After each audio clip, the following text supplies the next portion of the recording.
Graça e paz do Senhor Jesus, mais um dia aqui na presença do Senhor, gravando a preciosa palavra dele, né? Que é linda, que tem ensinamentos para nós todos os dias. Todos os dias nós aprendemos um pouco com o Senhor. Hoje nós vamos gravar Ezequiel 18 e a palavra de hoje é com relação aos pecados dos pais serem passados para os filhos, como era uma tradição em Israel, ou era uma crença do povo de Israel, que diz assim, um provérbio, né, que dizia assim: os pais comem uvas verdes e os dentes dos filhos se embotam. Ou seja, o pecado do pai é passado para o filho. Então, se o pai é infiel, o filho vai ser infiel. Se o pai é um beberrão, o filho vai ser um beberrão. Se o pai é um roubador, usurpador, que explora os pobres e que empresta dinheiro a juros, eu vou ter que ser assim também. Então, essa era uma crença no meio do povo israelita. Eles acreditavam que a iniquidade do pai visitava o filho até a terceira e quarta geração, mas isso pode acontecer realmente, porque os ensinamentos são passados de pai para filho. Mas isso não significa que é uma sentença, que é uma coisa que tem que acontecer. Porque você tem muitas famílias em que há uma tremenda desobediência a Deus, em que os pais são desobedientes, os pais são infiéis, os pais são idólatras, os pais bebem, os pais roubam ou se prostituem. Mas os filhos podem escolher o caminho do Senhor e trilharem uma vida totalmente diferente das dos pais. Então não é uma sentença de morte. Eu faço isso porque meu pai fazia. Eu sou assim porque minha mãe também era. Eu sou nervosa porque minha mãe era nervosa. Eu tenho diabetes porque minha mãe tinha diabetes. Coisas que a gente acredita, né, em maldição hereditária. O Senhor aqui está dizendo que isso é um ditado errado, que não deve ser considerado assim. Ele diz assim: eu juro pela minha vida, diz o Senhor soberano, que vocês não dirão mais esse provérbio em Israel. Ou seja, os pais comeram uvas verdes e os dentes dos filhos é que se embotaram. Todos, pois, me pertencem, tanto o pai como o filho me pertence. Aquele que pecar é que morrerá. Você entendeu a diferença? Ou seja, a palavra de Deus está sendo muito clara. A salvação é uma coisa individual. A salvação, ela é única.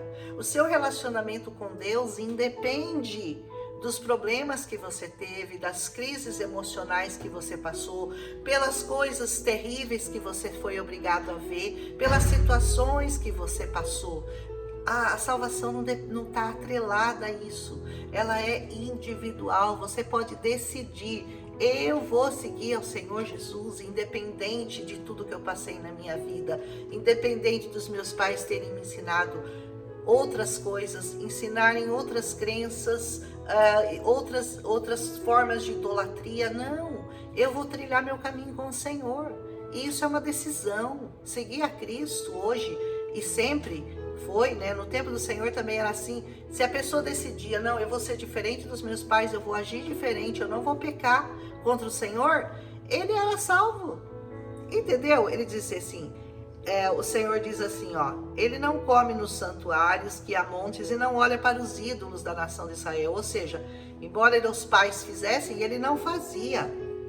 Ele diz assim: ele não contamina a mulher do próximo, ele não se deita durante os seus dias de fluxo. Sabe que era considerado pecado, né? Que o homem se deitasse com a mulher durante os dias de fluxo dela. Hoje nós sabemos que isso é uma questão até de higiene, né? É uma questão que a mulher, com certeza, ela está mais propensa a contaminar o homem durante os seus dias de fluxo. Então, é uma questão sanitária também, né? Que a gente entende que Deus estava protegendo o seu povo, porque naquela época não havia um conhecimento suficiente para entender que isso daí poderia contaminar o homem. Então, Deus impedia, Deus colocou na lei que não poderia, o homem não pode se deitar com a mulher nos seus dias, etc. Diz assim, ele não oprime ninguém, ele devolve o que tomou como garantia no empréstimo, ele não comete roubos, ele dá comida aos famintos, ele fornece roupa para os que estão despidos. Ou seja, Ele é um homem que obedece toda a lei que está em Levítico 17. Ele não empresta visando lucro, ele não cobra juros, ele retém a sua mão para não cometer erro, ele julga com justiça entre dois homens. E o Senhor vai falando, ele age conforme os decretos, ele obedece fielmente às minhas leis. Aquele homem é justo, certamente ele viverá. Independente então da família, independente do pecado do pai, da mãe, dos avós, independente. Cada um dando conta do seu próprio pecado. É isso que a gente tem que entender. Você não pode jogar a culpa do seu pecado na sua família. Ah, eu faço porque meu pai fazia, eu bebo porque meu pai bebia. Não, você não precisa fazer as mesmas coisas que o seu pai. Você pode. Ah, eu adoro santo, santa, porque minha mãe também adorava, porque não sei o que. Não, você pode decidir adorar o Senhor em espírito e em verdade. E isso será considerado para você como justiça. Então, você não precisa se justificar cometendo os erros dos seus pais, dizendo, eu vou fazer isso porque meu pai fazia isso, porque minha mãe fazia isso. Não, cada um vai dar conta de si mesmo a Deus. Julgamento individual, você não vai chegar no céu dando a mãozinha para ninguém. Você vai chegar sozinho na presença do Senhor. E você vai dar conta dos seus erros ou dos seus acertos ao Senhor, independente dos seus pais. Você não pode usar como desculpa para continuar pecando os erros do seu passado, do passado da sua família, da sua hereditariedade. Não pode. Embora, ele diz assim, suponhamos que ele tem um filho violento, que derrama sangue ou que faz qualquer uma dessas coisas. Um filho assassino, entendeu? Embora o pai não tenha feito nada disso, ele come nos santuários que há montes, porque as pessoas iam nos santuários cometer idolatria, fazer sacrifícios a deuses, a imagens, etc. Ele contamina-se com a mulher do próximo, ele oprime os pobres e necessitados, ele comete roubo, não devolve o que tomou como garantia, volta-se para ídolos, comete práticas detestáveis, empresta visando lucro e etc.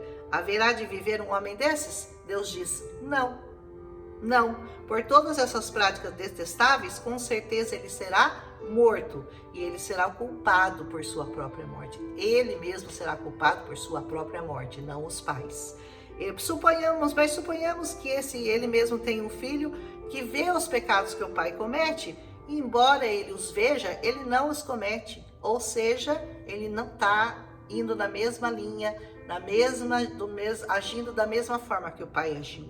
Ele não come nos santuários que há montes, ele não olha para os ídolos de Israel, ele não contamina a mulher do próximo, ele não oprime, ele não toma em garantia, depois não paga, ele não rouba, ele dá comida aos famintos, etc. Ele retém a sua mão para não pecar, e não empresta visando lucro, não cobra juros, guarda as minhas leis, age segundo os meus decretos. Ele não morrerá por causa da iniquidade do seu pai. Certamente ele viverá. O que Deus estava explicando aqui é, cada um dará conta de si mesmo a Deus. E isso nós sabemos hoje, que independe do seu passado, independe da sua crença, independe da sua religião, é você e Deus. É você buscando nessa palavra a sabedoria para você não pecar contra ele. A palavra de Deus diz, guardei a tua palavra no meu coração para não pecar contra ti. Não peque contra o Senhor. Não peque contra o Senhor. Ele diz assim, ele retém a mão, ele não morrerá por causa da iniquidade do pai, mas o seu pai morrerá por causa da sua própria iniquidade, porque praticou extorsão, roubou seu compatriota, fez o que era errado no meio do povo. Contudo, vocês me perguntam, por que o filho não partilha da culpa do pai? Olha que pergunta, né? Por que não, né? Uma vez que o filho fez o que é justo e direito, e ele teve cuidado de guardar os meus decretos, simples assim, ele viverá. Ponto final. Cada um morre por seu próprio pecado. Ninguém pode culpar o outro do seu pecado. Ela me levou a pecar. Sabe, começa lá no Gênesis essa história. A Eva fala assim, o Adão quando pecou junto com a Eva, fala, foi ela. Aí a Eva fala, foi a serpente. Nunca foi você. Nunca foi você. Sempre foi o outro que me levou a pecar. Ninguém pode levar você a pecar. O Espírito Santo de Deus foi derramado em nós para que nos dê luz, para nós sabermos o que é certo, o que é errado, como nós devemos agir na presença do Senhor. Então, não use isso como desculpa para o seu próprio pecado. converta-se dos seus pecados, arrependa-se, é o que ele vai falar nesse capítulo aqui no final. Cada um tem que se arrepender do seu próprio pecado, dar conta do seu pecado e seguir uma vida reta nas presenças do Senhor. Amém? Uma vida de santidade. Ele diz assim: mas se o ímpio se desviar dos seus pecados que ele cometeu e obedecer aos mandamentos e fizer o que é justo, ele viverá também. Então ele está falando assim, ainda que você tenha cometido todos esses pecados, se você se arrepender, não importa, seus pecados foram jogados lá no fundo do mar. Deus esquece, Deus apaga, Deus perdoa, Deus te dá vida e vida em abundância. Ele não terá lembrança de nenhumas ofensas que cometeu, devido às coisas justas que tiver feito, ele viverá. Você sabe que muitos pecados que eu tenho, porque eu me converti há 35 anos, então realmente a memória já está apagada, né, dos meus tempos sem o Senhor. Mas muita coisa eu não me lembro, porque eu pedi para o Senhor. Eu pedi para o Senhor, todo mundo, você tem um testemunho antes do Senhor? Não tenho testemunho antes do Senhor, não, porque minha vida começa com Cristo e, se Deus quiser, em nome de Jesus, ela termina com Cristo. Eu não tenho um passado sem Cristo. O meu passado e o meu presente são com Cristo. Então eu não gosto primeiro de falar dos meus pecados do passado, porque eu acho que pecado não edifica. Eu vou dar moral pro diabo? Eu fazia isso, eu fazia aquilo. Não interessa. Não interessa o que eu fazia. Interessa é o que eu passei a fazer a partir do momento que eu conheci o Senhor. Disso eu vou dar conta para Deus. Só disso. Se, porém, um justo se desviar, aqui ele está falando, olha, o oposto, né? Primeiro o ímpio que passou a cometer justiça. E agora ele está falando do justo, daquele que está na casa do Senhor, aquele que conhece, que segue as leis, que obedece, mas ele se desviou da sua justiça, cometeu pecado. E todas as práticas detestáveis dos ímpios, ele deveria viver? Nenhuma das coisas justas que ele fez será lembrado. Olha, da mesma forma como o seu pecado é apagado, e você começa a viver uma nova vida em Cristo, e você começa a ter vida nova, e você começa a agir conforme a lei do Senhor, a vontade do Senhor, em santidade, nada do que você fez vai ser lembrado. Em compensação, se você andou sempre nos caminhos do Senhor, buscou a justiça, teve uma vida reta na presença do Senhor, de repente você se desviou, ele não vai se lembrar de nada do que você fez no seu tempo de retidão. É a mesma sentença, entendeu? Aí você chega lá na frente e diz, eu sei, no momento da minha vida eu me desviei, mas lembra do que eu fiz, da obra que eu fiz, de quem eu evangelizei, de quem eu falei da palavra, de quem eu curei. O Senhor falou, não lembro de nada. Não lembro de nada. A partir do momento que você se desviou, tchau para você. Eu não vou me lembrar de nada que você fez quando você estava nos meus caminhos. Da mesma forma que eu não vou esquecer tudo que aquele outro fez de errado. Quer dizer que um assassino pode ser perdoado e um justo vai ser condenado. Pô, é exatamente o que essa palavra está falando. É exatamente o que essa palavra. Você não vai entender nunca os pensamentos de Deus, porque são mais elevados que os seus. Quer dizer que ele cometeu um assassinato, mas depois ele se arrependeu e ele vai ser salvo. E eu que a vida inteira andei com o Senhor, mas de repente eu resolvi dar uma abraçadinha no mundo, de repente eu resolvi dar uma passeada pelo mundo, eu vou ser condenado. Exatamente o que Deus está falando aqui. Se você entender diferente, você me fala, mas é isso que Deus está falando aqui. Eu nem vou me lembrar do tempo que você foi justo, do tempo que você andou nos meus caminhos em retidão, porque você se desviou dos meus caminhos. E isso pode ser pior até do que aquele que sempre andou no caminho errado. De repente ele dá um ótimo testemunho, sendo uma pessoa totalmente diferente do que ele era. Diferente de você que andou a vida toda dando um testemunho de um Deus que pode transformar as pessoas, e de repente você mesmo passa a ser um mau testemunho. Você entendeu a diferença? Aí você vai ser um mau testemunho para aquele que poderia se converter olhando para a sua vida, e ele vai falar, nossa, mas ele fazia tudo certo, andava, ouviu, cansou, se fartou da palavra de Deus, e de repente está fazendo tudo errado. Então não adianta mesmo eu fazer. Não adianta eu fazer, porque lá. Você entendeu o testemunho, como é uma coisa séria? Como desviar da palavra do Senhor, desviar dos caminhos do Senhor, é muito, muito, muito, muito mais sério do que estar no pecado e se converter. É muito sério. Ele diz, se um justo se desviar da sua justiça e cometer pecado, ele morrerá por causa disso, por causa do pecado que cometeu, morrerá. Mas se o ímpio desviar da sua maldade, fizer o que é justo, salvará a sua vida. Simples assim, né? Por considerar todas as ofensas que cometeu e se desviar delas, com certeza ele viverá, ele não morrerá. Contudo, a nação de Israel diz assim: o caminho do Senhor não é justo. Isso é injusto. São injustos os seus caminhos, são injustos os meus caminhos, a nação de Israel, diz o Senhor. Não são os seus caminhos injustos? Ou seja, eu que estou cometendo injustiça? Sou eu, o Senhor? Não, eu estou deixando certinho escrito aqui o que eu quero que você faça, como eu quero que você ande, como eu quero que você proceda. Você não é um ignorante da palavra, você conhece a minha palavra, você sabe o que é certo, você sabe o que é errado, mas você quer fazer o que é errado. E eu que sou culpado? Eu que deixei aí tudo prontinho para você? Deixei tudo escrito, documentado, sacramentado, deixei tudo mastigado para você, e eu que vou ser culpado do seu pecado? Me poupe, né? Se Jesus fala, pudesse levar, me economiza, né? Portanto, a nação de Israel, eu os julgarei. Jesus, o Senhor, ele é juiz, ele vai te julgar. A cada um de acordo com seus caminhos, pronto, ponto final. Vou julgar a cada um de acordo com seus caminhos, diz o Senhor. Palavra do soberano Senhor. Arrependam-se. O que eu falo que é evangelho? Sempre eu falo, evangelho, Deus é amor, Deus te ama, Deus te aceita. Arrependei-vos e crede no evangelho. Evangelho é arrependimento. Eu estava andando no caminho do Senhor até agora, resolvi me desviar. Arrependa-se. A palavra de Deus diz para você hoje: arrependam-se e creiam nas minhas palavras, porque se você morrer hoje, porque ninguém sabe se não vai morrer hoje, tá?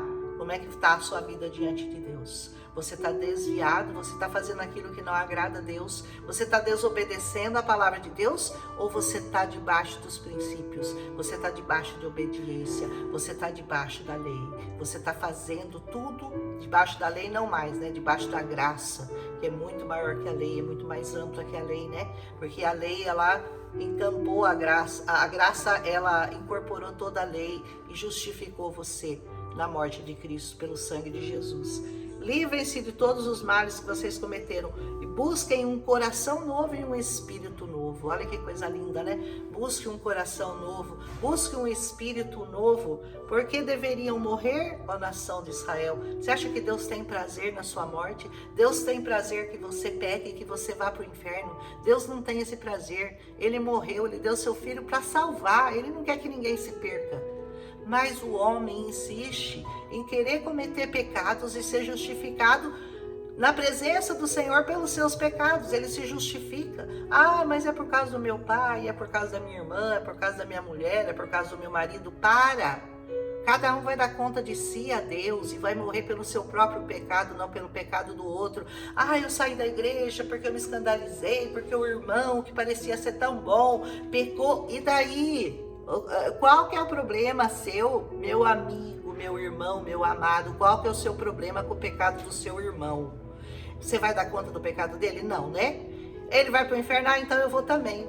Uma escolha. É uma escolha. Não, eu me escandalizei. Eu fiquei escandalizada. Olha o que eu falei do perigo, né? De você estar na presença do Senhor, de repente se você fizer algo muito sério que vai escandalizar as pessoas. Quantas pessoas você desviou dos caminhos do Senhor? Você vai ser cobrado por isso, mas a pessoa que se desviou, infelizmente, também vai ser cobrado, vai morrer pelo mesmo pecado. O pecado de desviar-se da palavra, da presença do Senhor. Pois não me agrada a morte de ninguém, palavra do soberano. Arrependam-se e vivam. A palavra de hoje é: arrependam-se e vivam. Arrependei-vos e vivam. Aleluia. Essa é a palavra de Deus aqui do Ezequiel 18.